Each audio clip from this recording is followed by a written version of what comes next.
alright, alright. Okay, okay, okay. Alright. 안녕하세요, 파이만입니다. FI 중재 방법으로 수학을 가르친다. 과연 이게 가능할까? 저는 가능하다고 보고 있고요. FI식으로 문제를 접근하는 방법이 익숙해진다면 훨씬 더 아이들이 문제를 이해하는 수준이 높아질 거라고 저는 자신 있게 말씀드릴 수 있습니다.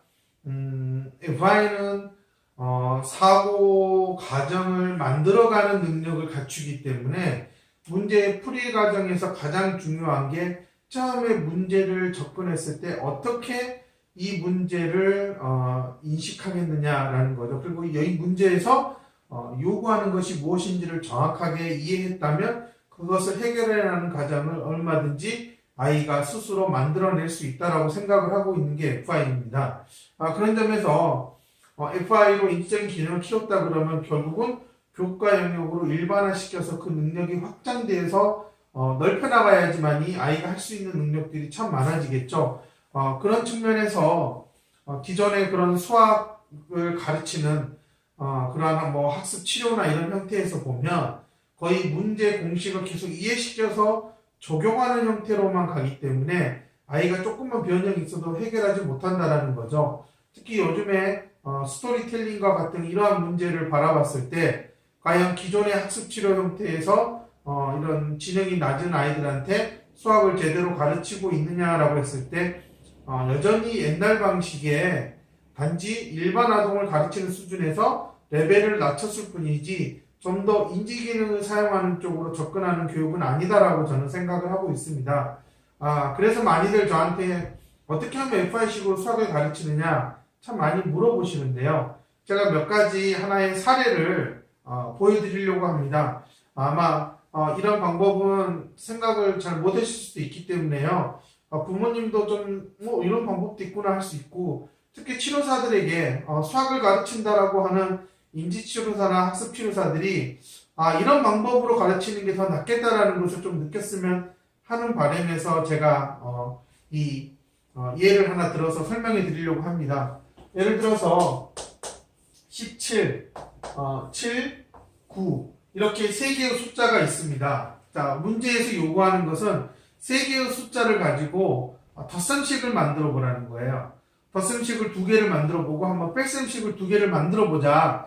자, 이렇게 이제 문제가 제시됐다고 한번 생각을 해보시는 거죠.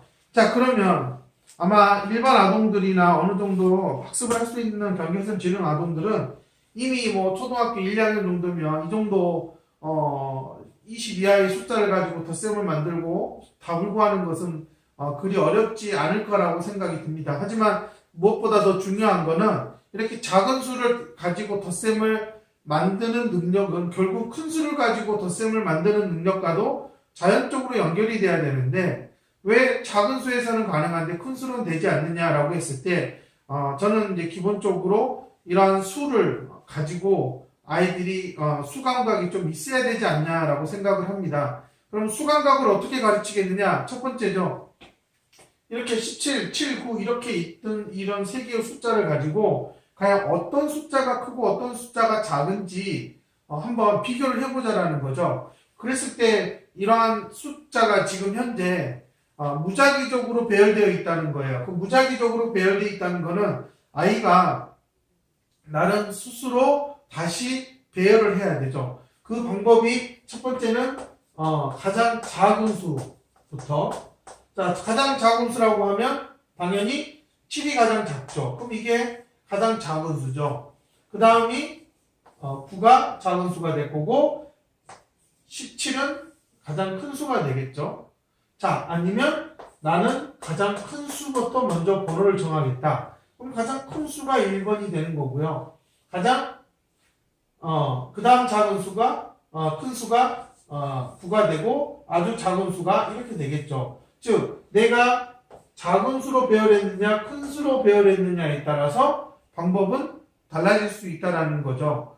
이렇게 했을 때 이제 이렇게 배열을 하는 것을 통해서 수의 크기를 비교할 수가 있다는 거죠. 즉 작은 수를 기준으로 하느냐 큰 수를 기준으로 하느냐에 따라서 수의 크기를 아이가 인지할 수 있어야 된다는 거죠. 그래야지만이 어떤 수와 어떤 수를 더하면 얼만큼 커질 수 있는지, 아니면 어떤 수에서 어떤 수를 빼면 얼만큼 작아지는지를 가늠할 수 있다라고 저는 생각을 합니다. 그렇기 때문에 이런 수를 가지고 덧셈식을 만들어라 해서 그냥 만드는 게 아니라 FIA식으로 한다면 어쨌든 정보를 탐색하는 과정이기 때문에 이러한 과정에서 좀 더 체계적으로 수를 가지고 다뤄보는 그러한 시간이 필요하다라고 저는 말씀을 드립니다. 그렇지 않으면 저학년에서 제대로 된 수학을 배울 수가 없다. 그렇기 때문에 저는 이렇게 많은 학습 치료사들이 하고 있는 그러한 연산 문제집만으로 문제를 해결하는 것은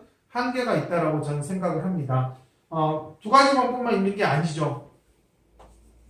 예를 들어서 뭐 가장 큰 수를 색깔을 이용해서 할 수도 있는 거죠. 이렇게 가장 큰 수는 뭐 노란색으로 정한다. 그 다음 큰 수는 뭐 빨간색이다. 가장 작은 수는 뭐 파란색이다. 뭐 얼마든지 이렇게 어떠한 이러한 상징을 이용해서 내가 이렇게 색깔을 적용해서 기준을 삼아서 노란색 자석이 붙어 있는 것은 가장 큰 수를 나타내는 거다. 그 다음에 그 다음 빨간색이 붙어 있는 거는 아무래도 그 다음 큰 수다. 그 다음에 가장 작은 거는 파란색이다. 이렇게 해보면 어떤 수, 어느 위치에 이 자석이 놓여 있느냐에 따라서 아이는 크고 작은 것들을 순서를 정할 수 있다라는 거죠. 뭐 그 방법 말고도 또 하나의 색깔 방법은 이렇게 색연필을 이용해서 가장 큰 수에다가는 노란색으로 동그라미를 치고 그 다음에 큰 수에는 빨간색으로 동그라미를 치고요. 그 다음에는 이렇게 파란색으로 동그라미를 치게 해서 즉 이렇게 숫자에다가 노란색, 빨간색 이렇게 파란색으로 색칠을 해놓으면 아이들 머릿속에는 그 색칠한 그 원 안에 있는 숫자가 큰지 작은지를 크기를 배열해서 표시할 수 있다는 거죠. 그렇기 때문에 이러한 형태의 아이들이 정보를 조작하는 과정이 FI에서는 상당히 중요합니다. 그래야지만이 좀 더 많은 정보를 다룰 수 있는 능력을 갖추게 되는 거죠.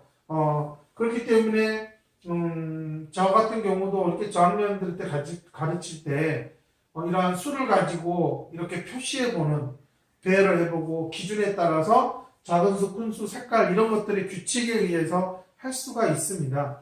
아마 이 동영상을 보시고 똑같이 아마 아이들한테 적용해 보신다 그러면 훨씬 더 이전보다는 더 인지 능력이 나아지는 것을 경험할 수 있을 거예요. 제가 이런 것을 지금 소개해 드리는 것은 나름 좀 학습에 대해서 좀 그런 가르칠 수 있는 능력이 좀 탁월하신 분들이 있다면 아마 제가 이것을 가지고 무엇을 하려고 하는지에 대해서 정확하게 이해하실 수 있을 거라고 저는 생각이 듭니다. 그런 점에서 저는 이거를 잘 보셨으면 합니다. 이렇게 17, 7, 9를 가지고 작은 수부터 큰 수부터 또 자석을 이용해서 그 다음에 또 색연필을 이용해서 이렇게 어떤 수가 크고 어떤 수가 작은지를 아이가 머릿속으로 가늠해 볼 수 있는 능력을 갖추게 되면 얼마든지 우리가 이걸 이용해서 자연스럽게 덧셈과 뺄셈과 이런 것들을 만들 수 있다는 거죠. 자, 그러면 한번 우리가 만들어 보겠습니다. 자, 우리가 이제 기본적으로 이러한 과정을 거치고 나면 덧셈을 만들어야 되겠죠. 자, 예를 들어서 우리가 덧셈을 만든다라는 거예요. 덧셈을 만든다고 했을 때 기존에 있는 일반 아동들은 무작위적으로 어떤 두 수를 더해서 새로운 어떤 수가 나오는 이러한 형태가 되겠죠. 그랬을 때 만약에 우리가 얼마든지 할 수 있는 방법들은 여러 가지가 있을 거예요. 이러한 형태를 아이가 인식하고 있다면 과연 이제 여기에 어떤 수가 들어올 수 있느냐라고 하는 거예요. 아까도 얘기했듯이 이렇게 자석을 한번 이용해 보면 가장 큰 수를 먼저 쓰고 그 다음에 이렇게 파란색으로 되어 있는 수. 그럼 파란색은 무슨 색일까? 무슨 숫자일까? 아, 가장 작은 수구나. 그럼 가장 작은 수를 찾아서 넣어서 만들 수가 있겠죠? 또 하나는 이제 파란색이 아니라 이렇게 빨간색을 집어넣어서 그래서 이렇게 만드는 것도 만들 수 있고 이렇게 만드는 것도 만들 수가 있다라는 거죠. 즉 우리는 17에 7을 더할 수도 있고 17에 9를 더할 수도 있는 두 가지 방법을 만들 수 있다라는 겁니다. 자, 이거는 이제 한 가지 방법을 얘기를 해주는 거겠죠. 이제 그 다음으로는 우리가 이제는 가장 큰 수가 아니라 이제 뭐죠? 자, 보면 가장 이제 큰 수가 아니라 중요한 거는 가장 작은 수에서 가장 큰 수를 더해주거나 아니면 두 번째로 큰 수를 더해주는 방법.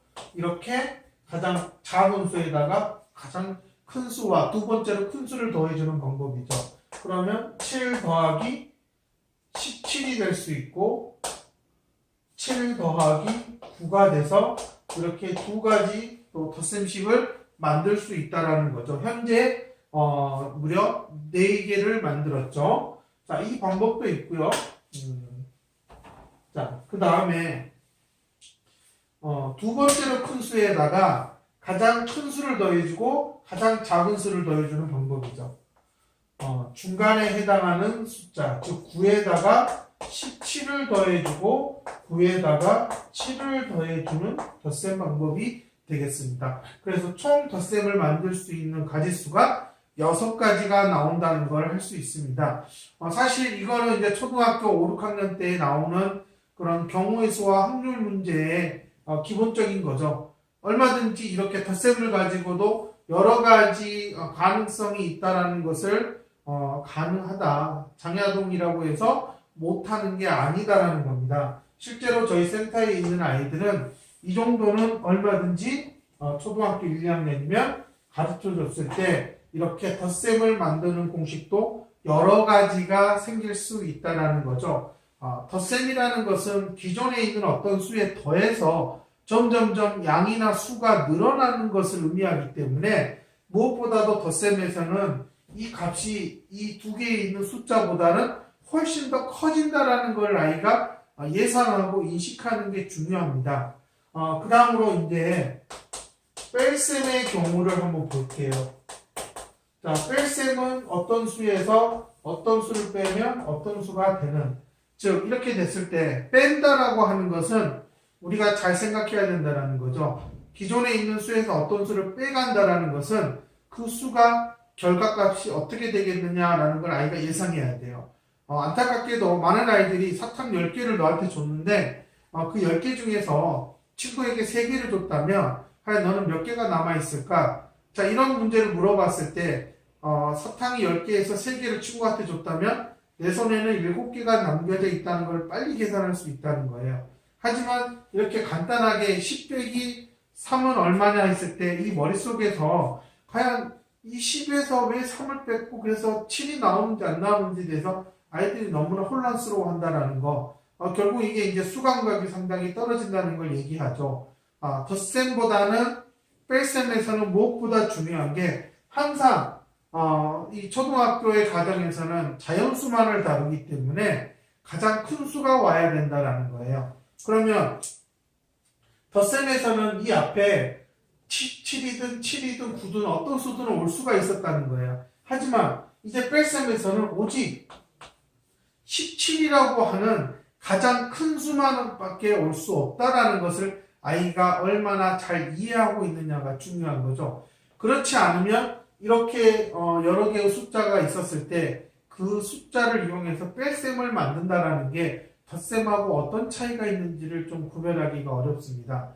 아무래도 그렇게 되다 보면 뺄셈에서는 이제 가장 큰 수를 제일 앞에 써야 된다라는 거. 그럼 여기에서 아까 얘기했듯이 가장 큰 수는 아무래도 17.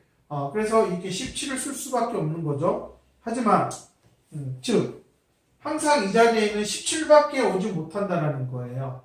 그래서 오직 노란색 자석만 표시될 수가 있어요. 그렇고 그 나머지에는 이렇게 큰 수와 작은 수 이런 형태로 이렇게 뺄셈을 만들 수 있다라는 겁니다. 자, 여기까지는 아이들이 큰 수에서 작은 수를 뺀다라고 하는 부분에서 이해가 되죠. 그래서 대부분의 학습은 어느 정도 이렇게 가르쳐주면 끝나버립니다. 그래서 17 빼기 7은 얼마요? 17 빼기 9는 얼마요? 이런 계산을 이제 하게 만들죠. 근데 이제 더 중요한 부분은 여기서 멈추면 안 된다라는 거예요. 많은 학생들이 이렇게 계속 안 되는 것을 얘기를 해도요.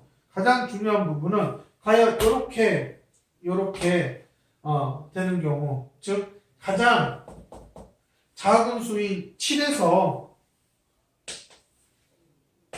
9를 빼는 게 가능한지, 7에서 17을 빼는 게 과연 가능한지, 즉 이것에 대해서 아이가 한 번쯤은 확인을 해봐야 된다라는 거예요. 제가 처음에도 얘기했듯이 자연수를 다룬다라는 거, 그럼 그 자연수 영역에서는 가장 큰 수에서 작은 수를 빼는 것만을 뺄셈으로 하기 때문에 사실 이거는 얼마든지 중학교에서는 풀 수 있지만 초등학교 과정에서는 이 풀이 과정은 적용하기가 어렵다라는 겁니다. 그래서 아이들이 현재 자기의 그런 초등학교 수준에서 뺄셈을 이해하는 과정에서 적어도 이와 같은 가장 작은 수에서 그보다 큰 수를 빼는 게 가능하지 않다라는 것을 인식하는 거, 이게 지금 많은 학습 치료에서 배제되고 있는 부분이 아닐까 저는 생각을 합니다. 상당히 이렇게 경우의 수를 따져보고 이런 데에서 과연 아이가 덧셈과 뺄셈이 어떻게 구조적으로 다른지를 이해할 수 있는 거, 이게 이제 FI에서는 상당히 중요한 중재 방법 중에 하나라고 제가 말씀드릴 수 있습니다. 이러한 덧셈 방법도 몇 번만 거듭하면 얼마든지 10의 자리 이렇게 넘는 수의 덧셈 뺄셈도 장애아동이라 할지라도 가능하다라는 거죠. 물론 이제 이 이후에 식을 쓰고 나서 답을 구하는 방법은 또 제 나름대로 연구한 방법이 있습니다. 그리고 현재 제 센터에 다니는 애들은 다 이렇게 덧셈을 이렇게 식을 완성한 다음에 구하는 방법을 알고 있죠. 이 방법도 알고 싶다면 제 센터에 오시면 제가 가르쳐 드릴 수가 있습니다. 어린 장애아동을 키우는 부모님들, 그 다음에 어린 장애아동에게 수학을 가르치고 있는 학습치료사나 인지치료사 선생님들, 제가 보여줬던 이 하나의 방법을 잘 보셔야 됩니다. 이 방법만 잘 이해하게 되면 어떤 수의 틀에 놓아도 아이들이 계산할 수 있는 능력을 갖출 수 있다는 거죠. 단순히 수만 가지고 무한반복해서 연산을 시키는 거는 어느 일정한 기간이 지나면 한계가 있을 수밖에 없기 때문에 그 부분을 잘 캐치하셔서 적용했으면 합니다.